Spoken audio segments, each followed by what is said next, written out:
우리 244에 그 사구체 그려진 글이 있는데 그거 어떻게 할까요? 244요? 자, 1문단.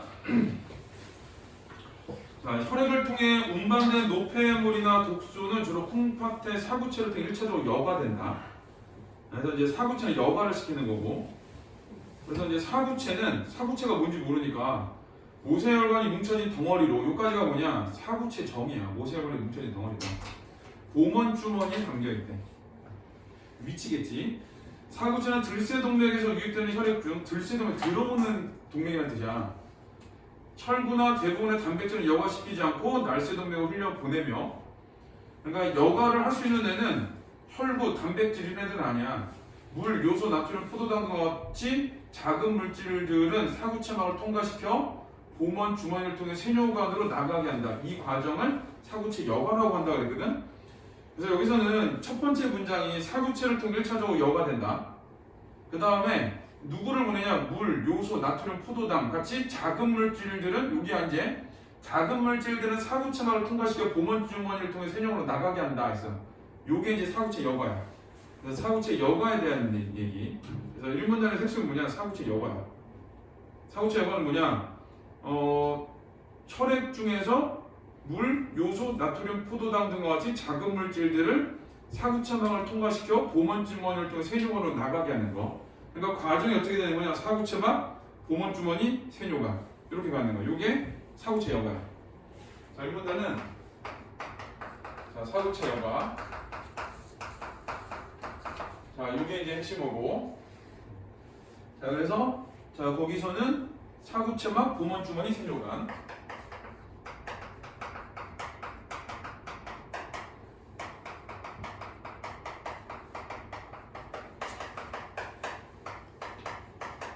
자, 이렇게 가는 거고. 자, 그다음에 작은 물질들이 주로 가. 자, 이 문단은 사구체 여과가 발생하기 위해서는 사구체로 들어온 혈액을 사구체막 바깥쪽으로 밀어주는 힘이 필요한데, 그러니까 미는 힘이 필요한데, 이 힘은 주로 들쇠동맥과 날쇠동맥의 직경체에서 비롯된다 했어요.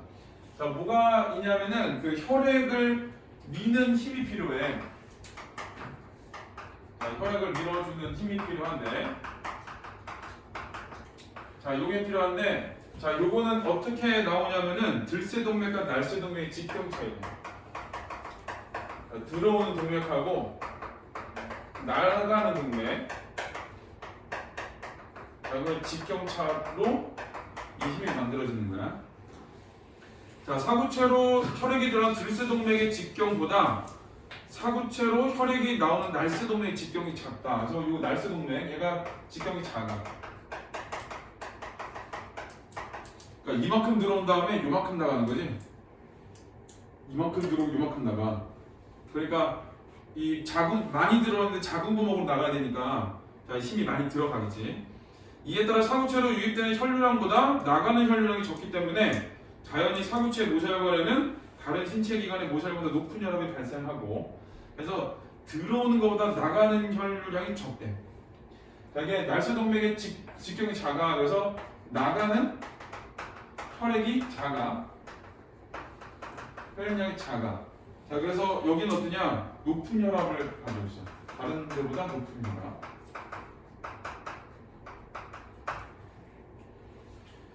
자, 그 다음에 이 여과 혈압으로 인해 사구체 모세혈관에서 사구체 여과가 이루어진다. 그래서 이 높은 혈압 때문에 사구체 여과가 이루어진다.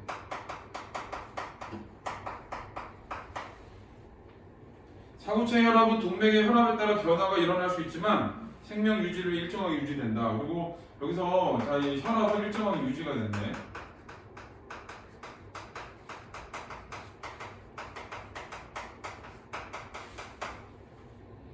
자, 3문단. 사구체막은 사구체가 발생하기에 적절한 구조를 갖추고 있다. 이 구조인데, 사구체막은 모세혈관 벽과 기저막, 보건주머니 내층으로 이루어진다. 자, 이제 사구체막의 구조인데, 모세혈관 벽, 기저막, 보건주머니 내층이래. 제일 먼저 모세혈관 벽이 나오지.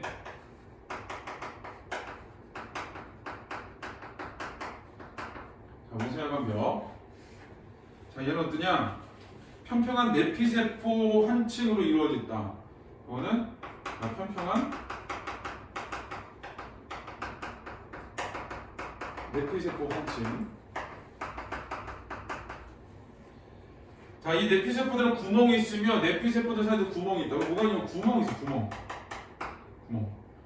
자, 이 때문에 사구체의 모세혈관은 다른 기관의 모세혈관에 비해 동일한 혈압으로도 100배 높은 투과성을 보인다. 이게 때문에 어떠냐? 100배 높은 투과성이래. 여기저기에 구멍이 뚫려있기 때문에 그 밖으로 막 나가는 거야, 물이. 자, 그 다음에 끊어야 돼. 왜 그러냐면 기점막이 나와니. 기점막. 자, 기점막은 내피세포와 봉원주머니 뇌층 사이에 비세포성 젤라틴층으로 콜라겐과 단단백질로 구성된다. 그래서 이걸 일단은 위치가 어디냐면은 내피세포와 봉원주머니 사이야.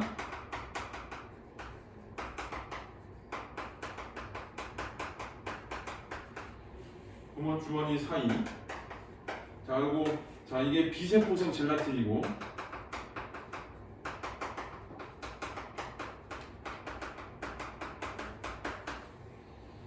자, 그리고 콜라겐과 단단백질로 구성되는데, 콜라겐, 그 다음에 단단백질 이렇게 구성되는데,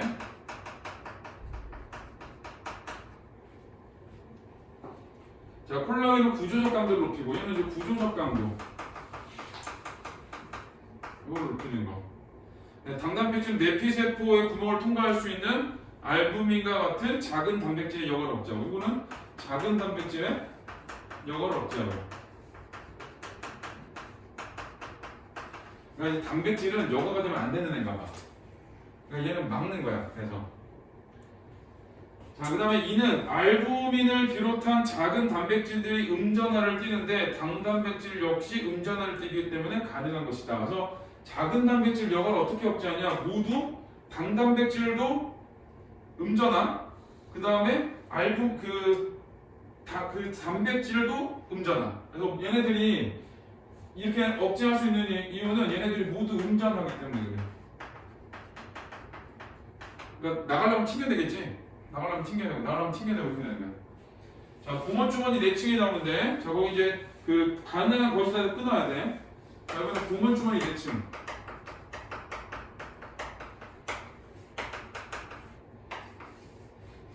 자, 이건 어떠냐? 문어처럼 생긴 발세포로 이루어져 있는데 각각의 발세포에 돌기가 나와 기점막을 감싸고 있다. 이건 발세포고, 그 다음에 여기는 돌기가 나와서 기점막을 감싸고 있대. 자, 돌기 사이 좁은 틈을 따라 여과하게 빠져나오면 봉원주머니 내각에 도달하게 된다. 그래서 돌기를 빠져나오면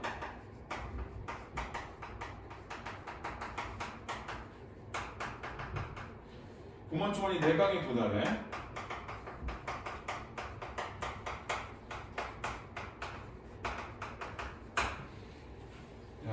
여기 이제 그래서 여기는 어디냐면은 사구체막의 그 구조야. 사구체막의 구조.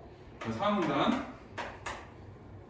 한편 사구체막을 사이에 두고 사구체 역을 억제하는 압력이 발생한다. 이번에는 뭐냐면 그 사구체 역을 억제하는 압력이야.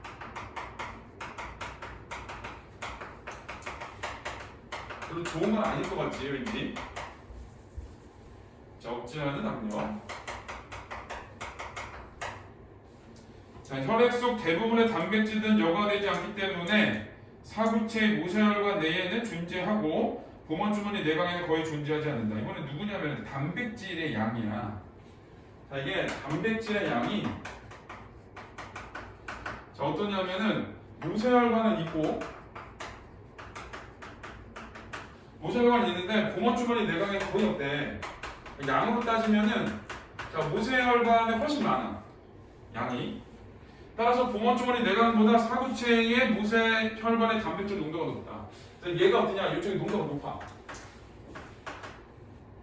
그래서 그 결과 봉원주머니 내각의 물이 사구체의 혈관 쪽으로 이동하는 삼투압이 발생하게 된다. 여기서 이렇게 뭐가 되냐? 물이 이동해.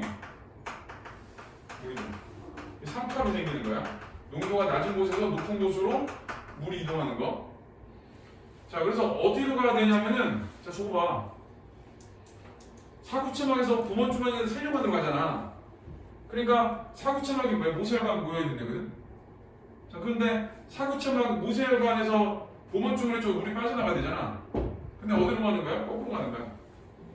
역방향으로 가는 거야. 여기서 모세혈관은 사구체막이야. 사구체 막인데 모세혈관 벽이 있고 그러니까 이렇게 나가야 될 물이 이렇게 거꾸로 가고 있어. 그래서 이제 얘가 사구체역을 억제하는 압력이 되는 거야. 자, 이를 혈장 규질 상투압이라고 한다. 그래서 얘를 뭐라고 하냐? 혈장 규질 상투압.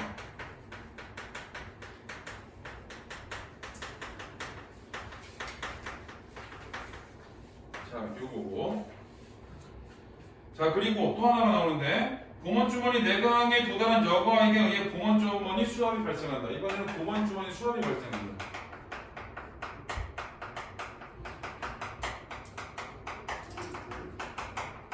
이거거든 이거. 볼기가 빠져나온 봉원주머니 내강에 도달해. 그래서 이제 봉원주머니에 수압이 발생해. 자, 그러면 이 압력은 봉원주머니 쪽에 사구체 모세혈관 쪽으로 작용한대. 그러니까 얘가 어디로 작용하냐? 작용이 봉원주머니에서 사구체로 작용한다. 그럼 얘도 어때? 역방향이지. 그러니까 물이 흘러가다는 역방향으로 물도 그쪽으로 흘러가고 압력도 수압이 그쪽으로 발생하는 거야. 그러니까 물이 이동이 어떻게 되는 거냐? 사구체로 가서 봉원주머니로 가야 되다가 봉원주머니를 사구체로 자꾸 가고 있는 거야. 그래서 이제 방해하는 힘이 되는 거야. 결과적으로 여과를 발생시키는 압력과 억제하는 압력의 차이가 실제 여과압이 된다. 마지막에 이제 실제 여과압은 자, 그 발생하는 애하고 억제하는 애의 차이 여기에 맞춰져야 돼. 더군다나 자, 질환이 있지 않은 정상 상태에서는 혈장교를 상투압과 봉원주머니 수압이 크게 변하지 않는다. 이거 중요하지 않아. 자, 그러나 사구체의 혈압은 동맥의 혈압에 따라 증가가 감소할 수 있다. 이 같은 변동은 생명유지에 적합하지 않기 때문에 자가 조절 기능에 관리되는. 그러니까 기본적으로 스스로 조절할 수 있어. 혈압이 되는 거를. 즉 콩팥의 심장의 수축에 발생한 혈압의 변동이 생기더라도 제한된 범위 내에서 사구체로 유입된 혈류를 일정하게 유지한다. 그게 뭐냐면 자가 조절 기능이 있다. 그래서 일정한 혈압을 유지해 계속. 자, 자가 조절은 주로 들쇠동맥의 지평을 조절함으로써 가능하다 그랬지. 그래서 이 들쇠동맥의 지평을 넓혔다 좁혔다는 거야. 그래서 혈압이 높다 그러면은 들쇠동맥의 구멍을 좀 좁혀. 그러면 물이 좀 덜 들어가겠지? 그러면 아무래도 압력이 좀 덜하겠지. 차이가 크면, 차이가 작아지면. 이제 그런 얘기가 나와서 여기서는 혈액을 밀어주는 힘에 대한 얘기. 그 다음에 여기서는 구조에 대한 거. 억제하는 힘에 대한 거. 여기서 두 개 공통점이 뭐냐? 봉원주머니에 사구체막으로 작용한다 하는 거. 이거 36번만 풀거든. 자, 들쇠동맥, 날쇠동맥, 뭐 세뇨관이지, 모세혈관이 있고, 모세혈관이 뭐라고? 사구체. 자, 가에 있는 내피세포층의 구멍들을 통해 가에 있는 모세혈관 벽이지. 여기에 구멍 통해서 투가 되지. 그거 맞아. 그 다음에 가해 혈압의 콩팥의 자가 조절 기능의 훼손으로 감소하면 혈압이 감소해. 그럼 누가 감소하는 거냐? 이 발생의 힘이 감소하는 거야. 자, 그러면은 실제 여과압이 감소하겠지. 발생하는 힘이 작아지니까. 그래서 이것도 맞는 거야. 자, 그다음에 나에 도달하는 여과액이 감소하면 나에 도달하는 여과압이 뭐 봉원주머니 수압이거든. 얘가 방해하는 힘이잖아. 그게 작아져. 그럼 누가 작아지니까 억제하는 힘이 작아지는 거지. 그러면 실제로 힘이 올라가겠지. 그 다음에 4번 나에 도달한 여과액에 의한 발생한 수압은 가의 혈압과 반대 방향, 모세혈관의 혈압과 반대 방향이니까 결국 뭐 역방향이지. 역방향. 그러니까 이거 맞아. 5번 간의 단백질 농도 차이가 감소하면 단백질 농도 차이 감소에 조치해야 되거든. 이 단백질 농도의 차이 때문에 지금 방해하는 힘이 생기는 거잖아. 방해하는 힘. 그러니까 실제 여과는 어떻게 되죠? 농도 차이가 적으면 물도 덜 빠져나가. 그러면 뭐가 작아지는 거야? 억제하는 힘이 작아지는 거야. 그러니까 실제 여과는 어떻게 돼? 올라가겠지. 그래서 감소가 아니라 올라간다. 이렇게 돼. 35도 풀까? 35도 풀어. 담담은 그냥 넘길 거야. 적절하지 않은 거. 알부민과 같이 작은 단백질이 여기 나와요. 기저막의 당단백질과 상반된 전화가 아니라 모두 음전화. 그래서 1번이다. 의심하지 말고 이게 이제 알부민 있는 데를 찾으면 돼. 그다음에 37번 기억. 사구체 혈압은 동맥의 혈압에 따라 변화가 일어날 수 있지만 생명 유지에 일정하게 유지된대. 어떻게 유지시켜? 혈압을? 마지막에 나오지. 들쇠동맥이 직경을 조절한다. 다음에 1번은 들쇠동맥 혈액 속도가 날쇠동맥을 통해 사구체 밖으로 나가는 혈액 속도보다 빠르기 때문에 들쇠동맥이 구멍이 커서 느려. 2번은 들쇠동맥의 직경이 조절되어 사구체에 유입된 혈류량 일정하게 유지되기 때문에 그 5문단의 마지막에 나오지. 그래서 답은 2번. 그래요. 38은 의미니까 집에 가서 풀면 되고. 다음 주부터 이제 많이 오겠지? 다음 주도 안 오면 진짜 아우 고3인데 그냥 아닌 것 같아. 그치? 그냥